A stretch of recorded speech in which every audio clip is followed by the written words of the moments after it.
mobility time. So we're going to really work on our adductors, getting them nice and open, getting them supple, and really spending some time there to help you feel looser in the saddle. Let's go. Okay, so coming on down to your mat, we're going to take our knees out nice and wide, join your toes together, then just bring yourself down onto your forearms. We're just going to slowly shift our weight back over towards our heels. Now the wider your knees, the more of a stretch. Starting here gently, just let your upper body drop down between your legs. Think of lowering your back down to the ground and really softening through your spine.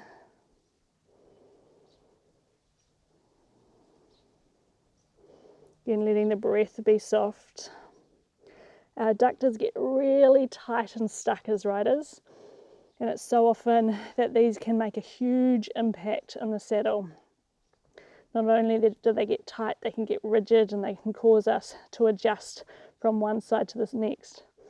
And they can also get really uneven. So if you've been riding a horse that's crooked or stronger on one side or not as developed through its top line on one side, you're going to find one adductor is shorter or working harder than the other. So we always want to take ourselves out of the equation because we want to make sure that we're not the one that's crooked.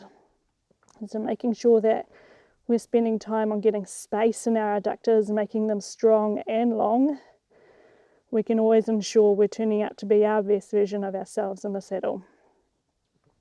From here, we're going to come forward.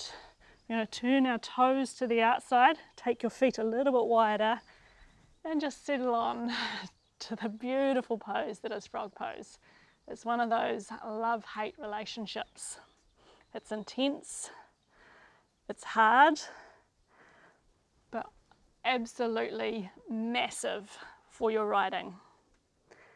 So just think of gently pushing your seat bones back towards your heels and feel that intense stretch and through the insides of your thighs. And we're going to just hold here, focusing on your breath, gently letting your seat bones go a little bit further back. Adjusting your knees at any time. And if this just feels really intense on your knees, place some cushions underneath your knees to take that out, make it a bit more comfortable for them. From here, we're going to join our toes back into the middle and then just slide yourself back again into child's pose, but a wide child's pose, adjusting your knees if you need, and just letting your seat bones drop back again. We're going to do it one more time, so just settling here first, and then we're going to come back into that frog pose.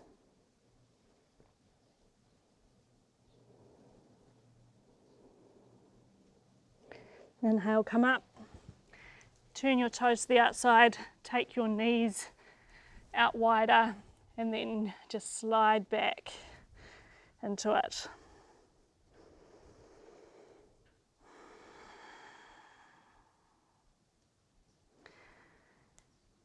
See if you can really focus on your breathing.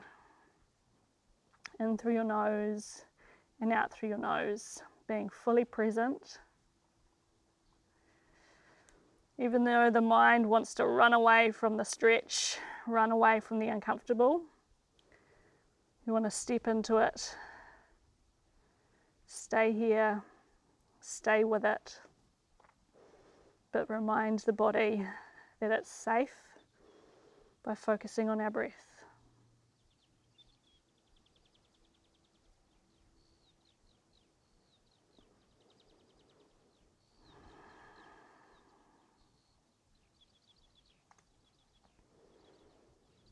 Stay there a little longer, or bring yourself on out of that position.